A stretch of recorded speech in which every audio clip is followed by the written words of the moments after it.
بسم الله الرحمن الرحیم. السلام علیکم ورحمت الله وبرکاته.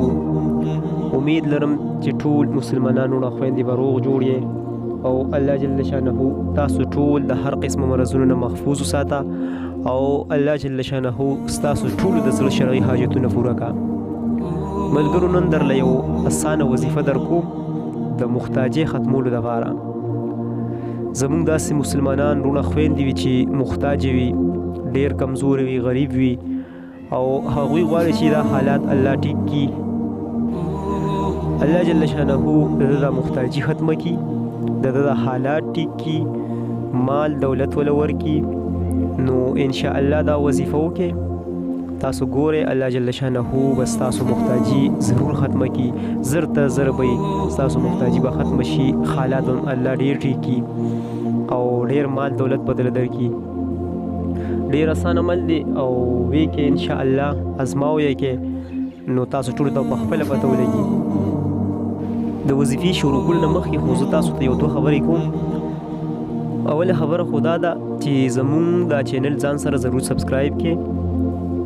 دا یو اسلامی چینل دی، په دې کې به تاسو ته هر قسم وظایف ملاويږي ان شاء الله او نور اسلامی بیانات اصلاحي ویډیوګانې به ان شاء الله تاسو ته ملاويږي. نو تاسو پکې هم پوره فائدې وي.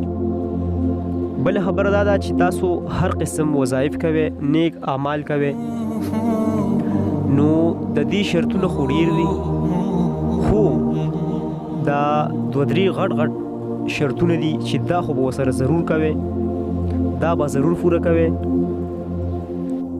لومبی شرط خدا دی چې 15 وخت مونځ به اهتمام کوئ. که تاسو د هر قسم کارونو دپاره، شرعي حاجتونو دپاره، محبت دپاره وظایف کوئ، نیک اعمال کوئ، نو دې سره به 15 وخت مونځ کوئ. مونځ به خامخا کوئ اهتمام سره. دې نه علاوه وظایف، نیک اعمال یو څیز هم کار نه کوي. شرط خو لومبی مونځ دی. دویمه خبره دا ده چې په الله جل شانه به پوره یقین او بروسه ساتئ، ځکه چې د حدیث مبارک مفهوم دی. الله جل شانه فرمایي وي زه خپل بنده سره داسې معامله کوم، داسې سلوک کوم چې هغه څنګه په ما باندې ګمان کوي. نو الله جل شانه باندې پوره یقین او بروسه ساتئ. ستاسو محتاجی به یو الله ختموي، ستاسو چې کوم شرعي حاجتونه دي، ضروريات دي، هغه به صرف او صرف یو الله پوره کوي.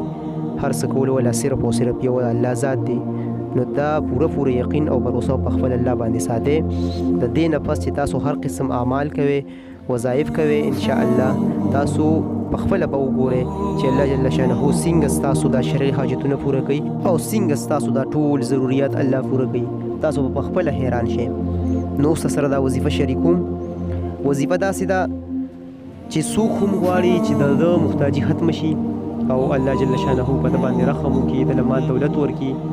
هغه د روزانه باوزو او 10 چاردام به وکړي او د سورې مدثر په قرآن پاک کې دا یو سورت دی، د هغې تلاوت د روزانه باوزو کوي او بیا د الله جل شانه نه سوال کوي د محتاجۍ د ختمولو، د ضروريات پوره کولو، د مال دولت ورکولو.